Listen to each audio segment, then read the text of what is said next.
ယနေ့ခေတ်ကမ္ဘာထိပ်ထန်းအားကစားအမတ်တစိတ်တစ်ခုဖြစ်တဲ့ Adidas ရဲ့ logo ဟာမတော်တဆမှုတစ်ခုကနေစတင်ခဲ့တာဆိုရင်သင်ယုံကြည်နိုင်ပါမလား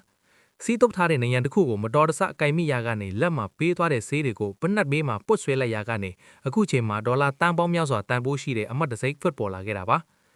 Adidas ကို Adi Art of Dazzler နဲ့ Rudy Rudolph Dazzler ဆိုတဲ့ညီကိုနှစ်ဦးကအတူတူစတင်ခဲ့တာပါသူတို့နှစ်ဦးဟာဇရိုက်ချင်းလုံးဝဆန့်ကျင်ဘက်ဖြစ်တယ်လို့ပါရမီချင်းလည်းမတူကြပါဘူးအာဒီကနီးပညာရှင်ဖြစ်ပြီးဖနက်အငြေသွေးကိုပဲအသေးအတန့်အာရုံစိုက်သူပါဖနက်တရံထူပီတိုင်းကိုတိုင်း10ကီလိုမီတာပြေးပြီးစမ်းသက်လေးရှိပါတယ်သူ့ရဲ့အိမ်မက်ကကမ္ဘာအကောင်းဆုံးအားကစားသမားတွေသူဖနက်ကိုစီးပြီးချန်ပီယံဖြစ်ဖို့ပါရူဒီကတော့စီးပွားရေးပါရမီရှင်ဖြစ်ပြီးလူမှုဆက်ဆံရေးနဲ့အယောင်းပိုင်းမှာဆရာတစုပါသူဝင်လာပြီးနောက်မှာဖနက်အယောင်းဟာရက်ပိုင်းတွင်းမှာလည်းအရာပေါင်း200ကျော်အထိခုန်တက်သွားခဲ့ပါတယ်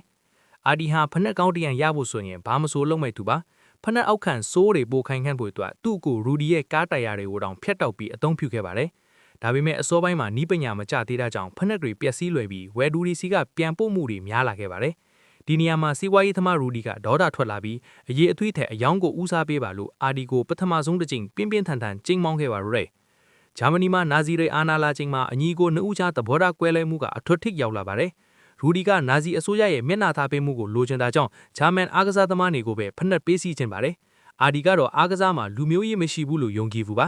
နောက်ဆုံးမှာအာဒီဟာအမေရိကန်လူမဲအားကစားသမားဂျက်စီအိုဝန်းစ်ကိုသူ့ဖနက်တွေစီးဖို့ကမ်းလှမ်းခဲ့ပါတယ်1936အိုလံပစ်မှာဂျက်စီအိုဝန်းစ်က Adidas ဖနက်ကိုစီးပြီးရွှေတံဆိပ်၄စုအထိစွတ်ခုပြလိုက်တဲ့အခါအာဒီရဲ့အိမ်မက်ဟာတကဘာလုံးရှိမှာလက်တွေထစ်လာခဲ့ပါတယ်